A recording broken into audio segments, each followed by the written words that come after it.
Hi ಸ್ನೇಹಿತರೆ, ಎಲ್ಲರಿಗೂ ನಮಸ್ಕಾರ. ನೋಡಿ, ಗೃಹಲಕ್ಷ್ಮಿ ಯೋಜನೆಯ ಪ್ರತಿಯೊಂದು ಫಲಾನುಭವಿಗಳಿಗೆ ಕೊನೆಗೂ ಸರ್ಕಾರ ಹೊಸ ವರ್ಷಕ್ಕೆ 6,000 ಹಣನ ಜಮಾ ಮಾಡಿತ್ತು. ಇದೀಗ ನಿಮ್ಮ ಬ್ಯಾಂಕ್ ಖಾತೆಗೂ ಕೂಡ ಆ 6,000 ಹಣ ಜಮಾ ಆಗಲಿದೆ. ಇಲ್ಲಿಯವರೆಗೂ ಸುಮಾರು 35 ಲಕ್ಷಕ್ಕಿಂತ ಅಧಿಕ ಫಲಾನುಭವಿಗಳಿಗೆ ಈ 6,000 ಹಣ ಜಮಾ ಆಗಿದ್ದು, ಹೇಗೆ 6,000 ಹಣ ಬರುತ್ತೆ ಅನ್ನೋದಕ್ಕೆ ನಾನು ಫಲಾನುಭವಿಗಳಿಗೆ ಹಣ ಬಂದಿರುವಂತಹ ಒಂದು ಬ್ಯಾಂಕ್ ಸ್ಟೇಟ್ಮೆಂಟ್ ಕೂಡ ಸ್ಕ್ರೀನ್ನಲ್ಲಿ ಹಾಕ್ತಾ ಇದ್ದೀನಿ. ಪ್ರತಿಯೊಬ್ಬರೂ ಇವಾಗ ಸ್ಕ್ರೀನ್ನಲ್ಲಿ ಕೂಡ ನೋಡಬಹುದು. ಅದೇ ರೀತಿ ಉಳಿದಿರುವ ಪ್ರತಿಯೊಂದು ಫಲಾನುಭವಿಗಳಿಗೆ ನಾಳೆ ಸೋಮವಾರ ಜನವರಿ 5ರಂದು ಕರ್ನಾಟಕದ 29 ಜಿಲ್ಲೆಗಳಿಗೆ ಈ 6,000 ಹಣ ಜಮಾ ಆಗಲಿದ್ದು, ನೀವು ಈ 6,000 ಹಣನ ಪಡಿಬೇಕು ಅಂದ್ರೆ ಹಣಕಾಸು ಇಲಾಖೆ ಕೆಲವು ಹೊಸ ನಿಯಮಗಳನ್ನ ಕೂಡ ಜಾರಿಗೆ ತಂದಿದ್ದು. ಆ ನಿಯಮಗಳು ಏನು ಅಂತ ಕೂಡ ತಿಳಿಸಿಕೊಡ್ತಾ ಇದ್ದೀನಿ. ಅದಕ್ಕಿಂತ ಮೊದಲು ನೀವೇನಾದ್ರೂ ಇದೇ ಮೊದಲ ಬಾರಿ ನನ್ನ ವಿಡಿಯೋ ನೋಡ್ತಾ ಇದ್ದು ಇನ್ನೂ ಕೂಡ ಚಾನೆಲ್ನ ಸಬ್ಸ್ಕ್ರೈಬ್ ಆಗಿಲ್ಲ ಅಂದ್ರೆ ದಯವಿಟ್ಟು ಪ್ರತಿಯೊಬ್ಬರೂ ಚಾನೆಲ್ನ ಸಬ್ಸ್ಕ್ರೈಬ್ ಮಾಡ್ಕೊಳ್ಳಿ, ಹಾಗೆ ವಿಡಿಯೋಗೆ ಒಂದು ಲೈಕ್ನ ಕೊಡಿ. ಹೌದು ಸ್ನೇಹಿತರೆ, ಗೃಹಲಕ್ಷ್ಮಿ ಯೋಜನೆಯ ಪ್ರತಿಯೊಂದು ಫಲಾನುಭವಿಗಳಿಗೆ ಈಗಾಗಲೇ ಹೊಸ ವರ್ಷದ ಪ್ರಯುಕ್ತವಾಗಿ ಸರ್ಕಾರ 3 ತಿಂಗಳ 6,000 ಹಣನ ಜಮಾ ಮಾಡಿತ್ತು. ಇಲ್ಲಿಯವರೆಗೂ ಸುಮಾರು 35 ಲಕ್ಷಕ್ಕಿಂತ ಅಧಿಕ ಫಲಾನುಭವಿಗಳ ಬ್ಯಾಂಕ್ ಖಾತೆಗೆ ಈ ಗೃಹಲಕ್ಷ್ಮಿ ಯೋಜನೆಯ 3 ತಿಂಗಳ 6,000 ಹಣ ಜಮಾ ಆಗಿದೆ. ಇನ್ನೂ ಕೂಡ ಸಾಕಷ್ಟು ಫಲಾನುಭವಿಗಳು ಅಂದ್ರೆ 90 ಲಕ್ಷಕ್ಕಿಂತ ಅಧಿಕ ಫಲಾನುಭವಿಗಳಿಗೆ ಈ ಒಂದು ಹಣ ಪೆಂಡಿಂಗ್ ಇದೆ.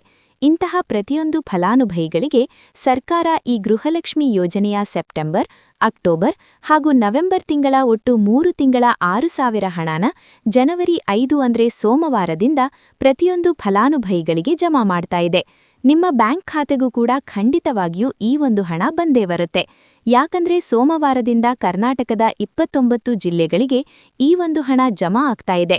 ಅದೇ ರೀತಿ ಈ ಗೃಹಲಕ್ಷ್ಮಿ ಯೋಜನೆಯ ಹಣದ ಜೊತೆಗೆ ಬಿಪಿಎಲ್ ಕಾರ್ಡ್ ಹೊಂದಿರುವ ಪ್ರತಿಯೊಂದು ಕಾರ್ಡ್ದಾರರಿಗೆ ಕೂಡ ಸರ್ಕಾರ ಒಂದು ಭರ್ಜರಿ ಗುಡ್ಸ್ನ ಕೊಟ್ಟಿದ್ದು, ನಿಮ್ಮ ಒಂದು ಕಾರ್ಡಿಗೆ ಉಚಿತ ಅಕ್ಕಿ ಏನು ಪಡ್ಕೋತಾ ಇದ್ದೀರಿ, ಆ ಒಂದು ಅಕ್ಕಿ ಜೊತೆಗೆ 5 ರೀತಿಯ ಹೊಸ ಆಹಾರ ಪದಾರ್ಥಗಳನ್ನ ಸರ್ಕಾರ ಕೊಡ್ತಾ ಇದೆ. ಅಡುಗೆ ಎಣ್ಣೆ, ತೊಗರಿಬೇಳೆ, ಸಕ್ಕರೆ, ಉಪ್ಪು ಹಾಗೂ ರಾಗಿ, ಈ 5 ರೀತಿಯ ಆಹಾರ ಪದಾರ್ಥಗಳನ್ನ ಉಚಿತವಾಗಿ ಕೊಡ್ತಾ ಇದ್ದು, ಈ ಜನವರಿ ತಿಂಗಳಿಂದ ಉಚಿತ ಅಕ್ಕಿ ಜೊತೆಗೆ ನಿಮಗೆ ಈ ಒಂದು ಇಂದಿರಾ ಕಿಟ್ ಕೂಡ ಸರ್ಕಾರ ವಿತರಣೆ ಮಾಡ್ತಾ ಇದೆ. ಅದೇ ರೀತಿ ಪ್ರತಿಯೊಂದು ಫಲಾನುಭವಿಗಳು ಈ 6,000 ಹಣನ ಪಡ್ಕೋಬೇಕು ಅಂದ್ರೆ ಸರ್ಕಾರದಿಂದ ಹಣಕಾಸು ಇಲಾಖೆ 5 ಹೊಸ ನಿಯಮಗಳನ್ನ ಜಾರಿಗೆ ತಂದಿದ್ದು, ಪ್ರತಿ ವರ್ಷವೂ ಕೂಡ ಸರ್ಕಾರ ಈ ನಿಯಮಗಳನ್ನ ಜಾರಿಗೆ ತರ್ತಾ ಇದೆ. ಈ ನಿಯಮಗಳ ಆಧಾರದ ಮೇಲೆ ನಿಮ್ಮ ಬ್ಯಾಂಕ್ ಖಾತೆಗೆ ಹಣ ಬರುತ್ತೆ ಮತ್ತು ಸಾಕಷ್ಟು ಫಲಾನುಭವಿಗಳಿಗೆ ಈ ಒಂದು ಹಣ ಕ್ಯಾನ್ಸಲ್ ಆಗತ್ತೆ. ಹಾಗಾದ್ರೆ ಬನ್ನಿ ಸ್ನೇಹಿತರೆ, ಸರ್ಕಾರ ಜಾರಿಗೆ ತಂದಿರುವ ಆ 5 ಹೊಸ ನಿಯಮಗಳು ಏನು ಮತ್ತು ಯಾವ ಫಲಾನುಭವಿಗಳಿಗೆ ಹಣ ಕ್ಯಾನ್ಸಲ್ ಆಗಿದೆ, ಆ ಒಂದು ಪಟ್ಟಿ ಬಗ್ಗೆ ಕೂಡ ನಾನು ನಿಮಗೆ ತಿಳಿಸಿಕೊಡ್ತಾ ಇದ್ದೀನಿ.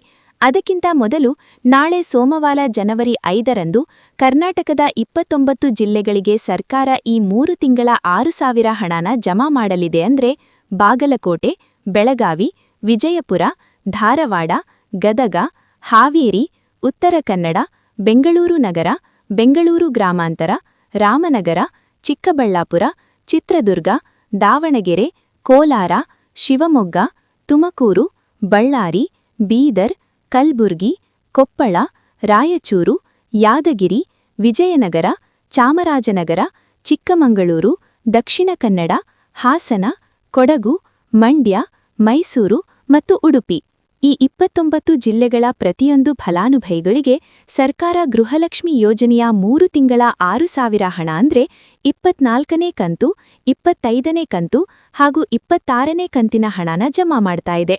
ಒಂದು ವೇಳೆ ನೀವೀಗಾಗಲೇ 24ನೇ ಕಂತಿನ ಹಣ ಪಡ್ಕೊಂಡಿದ್ರೆ 2 ತಿಂಗಳ 4,000 ಹಣ ಒಟ್ಟಿಗೆ ಬರುತ್ತೆ.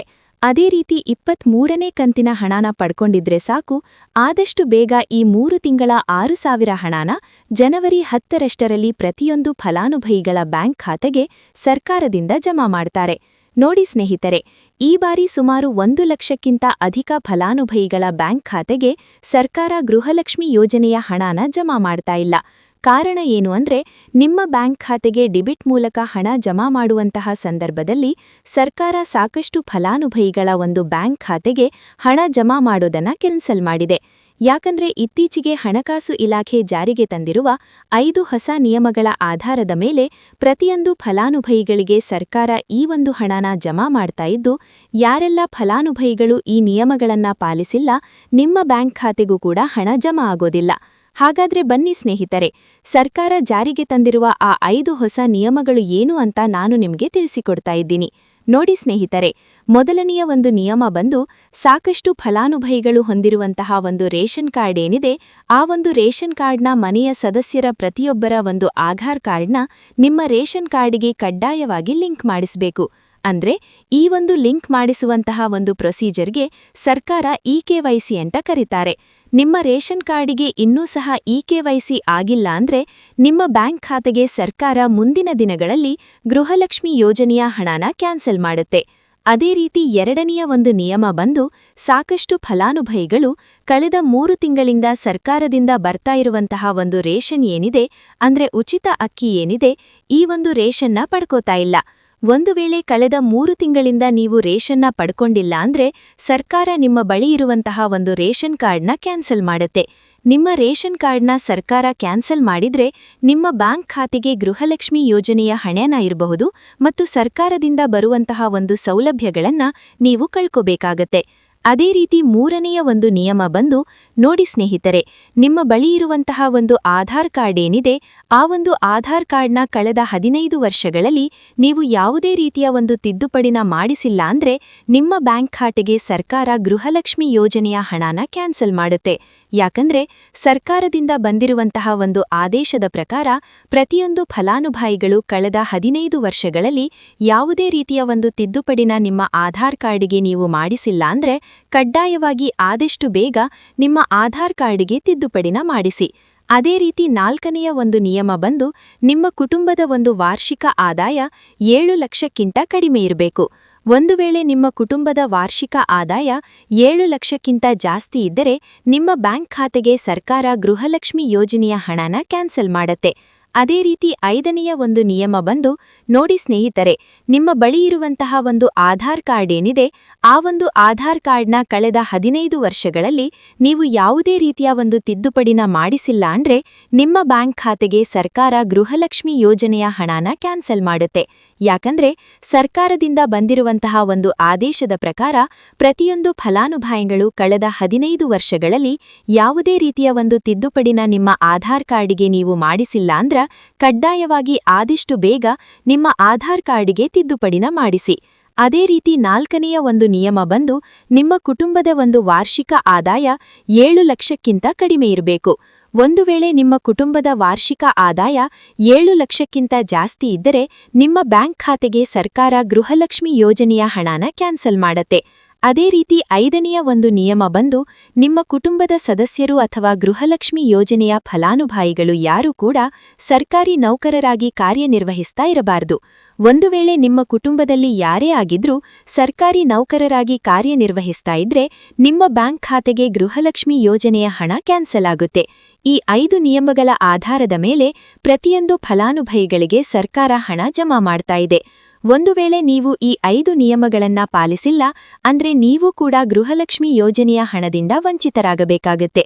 ನೋಡಿ ಸ್ನೇಹಿತರೆ, ಸರ್ಕಾರದಿಂದ ನಾಳೆ ಸೋಮವಾರ ಜನವರಿ 5ರಿಂದ ಗೃಹಲಕ್ಷ್ಮಿ ಯೋಜನೆಯ ಒಟ್ಟು 3 ತಿಂಗಳ 6,000 ಹಣನ ಕರ್ನಾಟಕದ 29 ಜಿಲ್ಲೆಗಳ ಪ್ರತಿಯೊಂದು ಫಲಾನುಭವಿಗಳಿಗೆ ಜಮಾ ಮಾಡ್ತಾ ಇದ್ದು, ಈ ಗೃಹಲಕ್ಷ್ಮಿ ಹಣದ ಜೊತೆಗೆ ಈ ಜನವರಿ ತಿಂಗಳಲ್ಲಿ ಇಂದಿರಾ ಕಿಟ್ ಕೂಡ ಪ್ರತಿಯೊಂದು ರೇಷನ್ ಕಾರ್ಡ್ದಾರರಿಗೆ ಸಿಗ್ತಾ ಇದೆ ಅಂತ ಹೇಳ್ತಾ ಇದಿಷ್ಟು ಸರ್ಕಾರದಿಂದ ಬಂದಿರುವಂತಹ ಒಂದು ಮಾಹಿತಿಯಾಗಿದೆ. ನಾನು ಕೊಟ್ಟಿರುವಂತಹ ಮಾಹಿತಿ ನಿಮಗೆ ಇಷ್ಟವಾಗಿದ್ದಲ್ಲಿ ದಯವಿಟ್ಟು ಪ್ರತಿಯೊಬ್ಬರೂ ನನ್ನ ಚಾನೆಲ್ನ ಸಬ್ಸ್ಕ್ರೈಬ್ ಮಾಡ್ಕೊಳ್ಳಿ, ಹಾಗೆ ವಿಡಿಯೋಗೆ ಒಂದು ಲೈಕ್ನ ಕೊಡಿ. Thank you for watching.